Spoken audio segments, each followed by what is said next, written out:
So now we're in Hollywood, and you know, for anybody telling you how great business is and how the economy is picking up, just take a real good look at what we're about to show you happening in Hollywood here.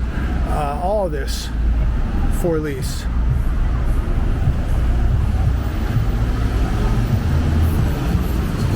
It's all gone.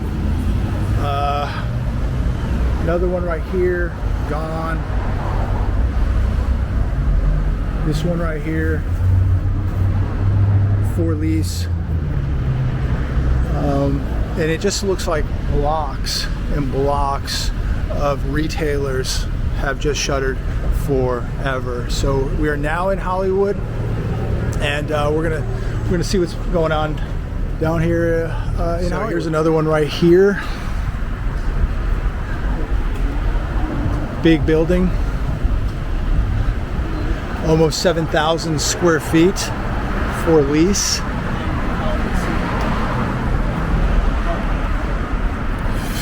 So this is right here on Hollywood Boulevard, and we're just going to walk a few blocks and see what's happening to the retailers down here. But as we were driving through this area, I noticed a lot of this has been decimated. This one, all locked up. I don't know what this one is, but it's a big building and it is completely closed. And it goes a long way down Hollywood Boulevard here, all covered up, closed.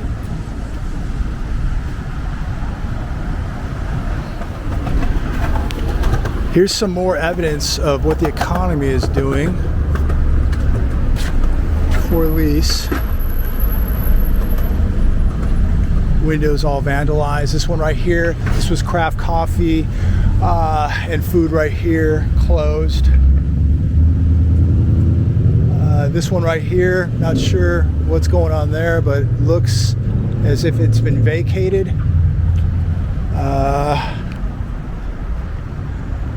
Looks like an old restaurant here, vacated. Yep, gone. Looks like the psychic didn't work out too well, gone. And you just come up here, looks like a restaurant here. It's all closed up.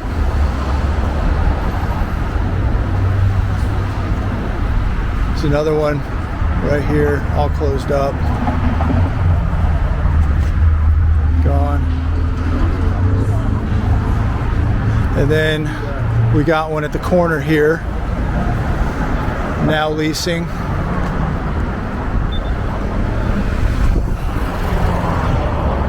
And of course everything tagged. Another one bites the dust. So as we continue our journey here, the old Pier 1, look at the size of this store. Enormous, right? Look at that. Big one. And we're on Hollywood Boulevard, and we are East Hollywood Boulevard. I mean, just massive. I mean, just look at the trash out here. I mean, look at this.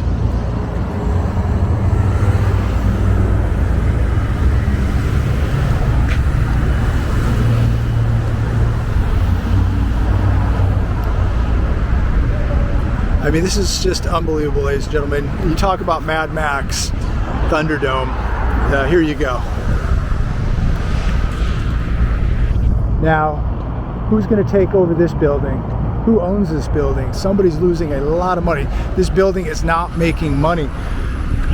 Hollywood Boulevard.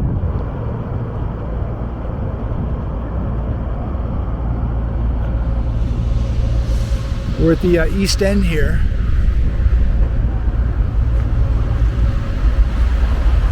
So I'm walking up to an escrow office called, I think it's called Escrow Center. Check this out. Everything's locked up. Now as I turn the corner here, take a good look at what is right next to it.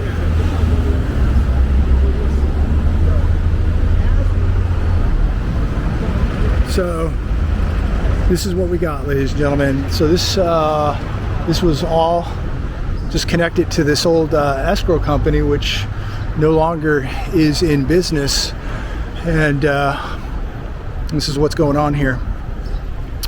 And as I walk through here, I just can't believe this, and I mean, words can't describe what is going on here.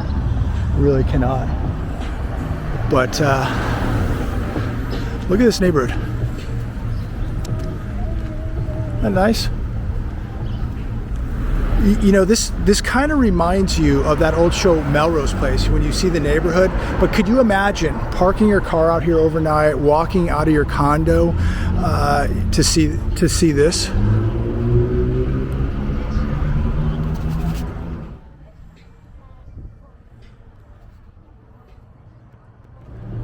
Again, words cannot describe what's going on. Let me ask Dan. Dan, I mean, this is a pretty nice little neighborhood, clean neighborhood. How would you like to have the homeless encampment outside your place? Or you're going to go rent the new coffee house? I mean, guys, this is a nice neighborhood. I was kind of saying, it kind of feels like that old Melrose Place TV show. Absolutely. Where everybody lived at the little condo complex in the nice street with the palm trees and a little swimming pool. But then you have this. You have a couch out in your front yard. Probably filled with bed bugs and rats. But here we are. Everything. Hey, buddy. Hey, buddy. Hi. So, by the way, I hope they can get out. But I mean, again, everything is well manicured here. Nice. It's an older neighborhood. Beautiful. But it looks nice. But then you have God knows who walking through here. Dan, I mean, this is. It's shocking because they've got revitalization is an eighth of a mile up the street, done a bunch of work, and you've got a ton of retail, but this is a fairly nice neighborhood. And then, let me point this out. I mean, this is, then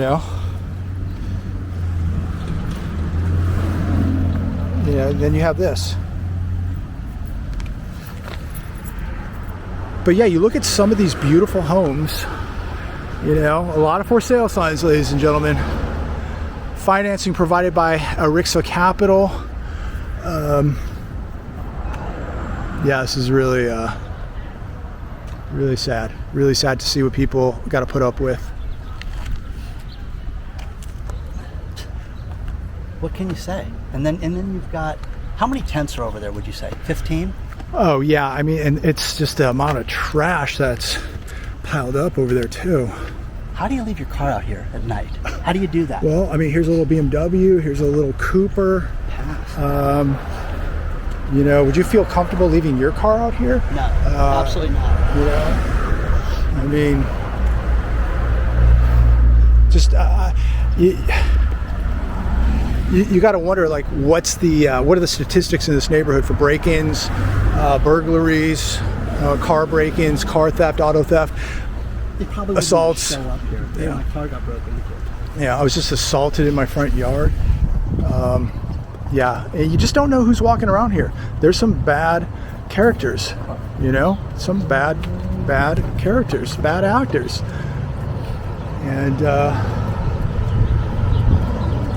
people pay good money to go live somewhere, and then they're invaded with a homeless crisis on their street, and people are parking RVs, they're popping up tents right in their front yards. I mean, and if you're a business owner, ask yourself, is this healthy for business? This is not healthy for a real estate market. This is not healthy for a business owner. This is driving people out of here, ladies and gentlemen. And many of them, their businesses are shuttering forever. So here we go with more, another restaurant. Bites the dust. Whatever was here, auto sale, gone. This one's open, but enter in the back.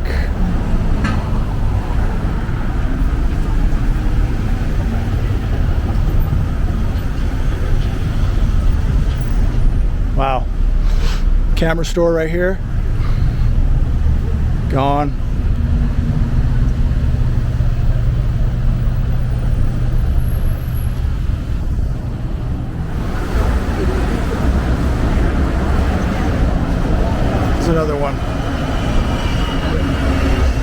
So there's still money. There's a turbo right there.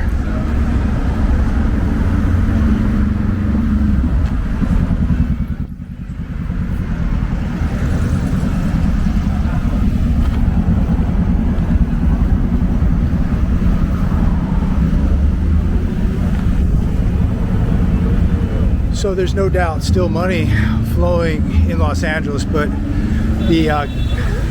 the wealth gap is exploding, and you're seeing more and more poverty. I've never seen this kind of poverty in America, let alone Los Angeles. You know, Los Angeles was always known to be clean, had a lot of opportunity, a ton of wealth. You could make it if you worked hard, but with everything closing down, and with so much homeless here, driving businesses out, the economy driving business out. I mean, people just don't have the money that they used to. The 1% are still here. They're driving the $200,000, $300,000 Porsches. But what good is it if half the town, half the businesses are gone? If the retailers and restaurants are all closing up, if you live in a nice neighborhood, but you got RVs parked out in front of your house and people camping on your front lawn, what good is it? What does it matter? If the stock market's up, what does it matter? Is it helping you? The stock market is at record highs, and what we're seeing is record closures. Okay, things are closing faster than they're opening, and so that's great. The stock market's doing well, thanks to the Fed pumping in trillions of dollars into it. But in the meantime, what price is America paying? What price is this economy paying? And it looks to me like we're paying an enormous price, because I've never seen cities like this. The infrastructure falling apart, crumbling, the graffiti, the rat epidemic, the closures, the garbage, the smell of filth. It's just unbelievable. And this just didn't happen yesterday. This has been going on for years, and it's been ignored. And we're coming to a point where this may not be fixable. I mean, it would cost so much money now just to clean up the trash and the graffiti in Los Angeles. I don't even know what that number would be, but it would be enormous. And I don't see it getting any better, ladies and gentlemen. I don't see how things are going to get fixed. And as people just continue to ignore it, drive by it, walk by it, because they're not here yet, everything's okay. But I promise you, there's going to be a lot of people here that thought that they were never going to be here. And you know why? Because they thought it could never happen to them, and they ignored reality.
So just another day out here.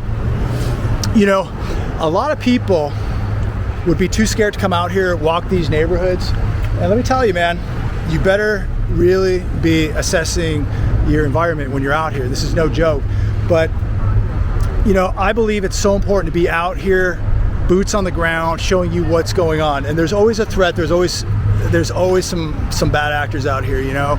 But it's so important to show you what's going on in the real world, what's happening to America, what's happening to the economy. And these are the repercussions of a failing economy. This is it. These are the repercussions. Everybody just thinks like, oh, it's not going to happen in their city. It's not going to happen to them. They're not going to have any repercussions. This is a very nice, I mean, some of the houses here and townhouses and condos here are gorgeous, $1 million, okay? And this is what people, you know, ride their bikes by. This is what people have to drive through to get to work. This is what people walk through and jog through, okay? If it can happen here, it can happen where you're at. And a lot of you are already noticing it's beginning to. RVs parked, you know, in front of people's houses, trash piling up everywhere. The trash out here is everywhere.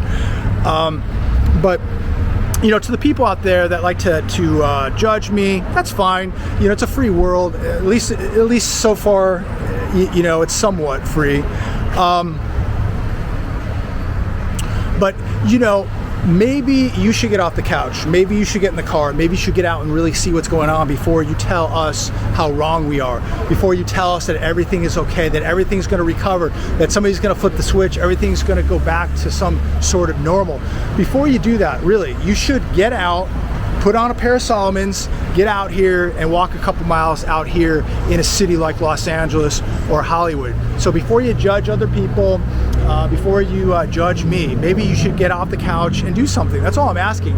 You know, I think if more people actually got in their car and saw what was happening in their areas, they'd be alarmed and they would understand the message that I'm trying to get out there, the message that it is time to prepare. Because imagine if a grid went down, imagine if you wake up one day and this stock market just crashes. Just imagine if there's some massive event that takes place and there's no power. I mean, these people know how to survive, ladies and gentlemen. The people out here know how to survive, and they're going to continue to survive. But the question is, could you survive? Could you survive 3 days without power? Could you survive 3 weeks without power? 3 months without power? There are people who have been living out here for years without power. They're just surviving. But America's gotten soft, it's gotten weak, and as we, you know, go back to the beginning when Harvey said so many people are going to land up out here and they're not going to know how to survive. They don't have survival skills. And these people do. There's a guy playing basketball over here right now under the freeway with a makeshift hoop and a basketball. I mean, playing basketball in the middle of the street. I don't think you can see that, but I mean, it's just unbelievable what's going on. We're going to come to a point where people are going to be on their own. These people are on their own. If you're walking out here at night, you're walking out here right now, there's no cop that's going to come rescue me. If you're out here at night, you're on your own. There's no police down here. It'll take you 3 hours to get a cop over here. But people drive through this like it's no big deal. But it's a big deal if it happens to you.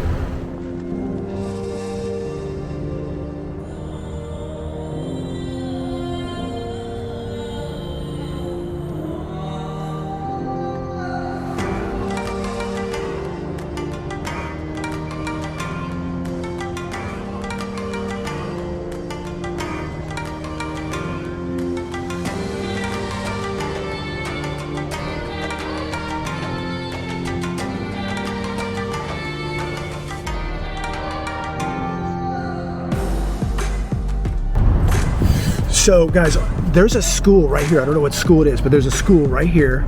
And this is what's across the street from the school.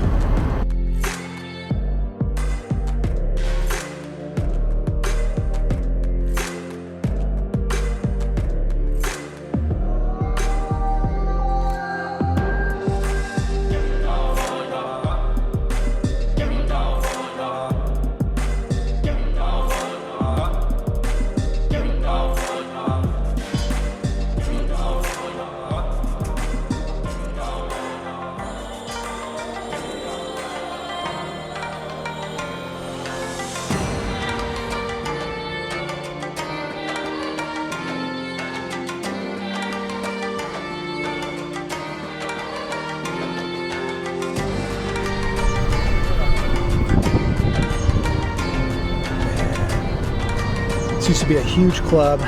It's been gone for years. Sad. Look at all that real estate.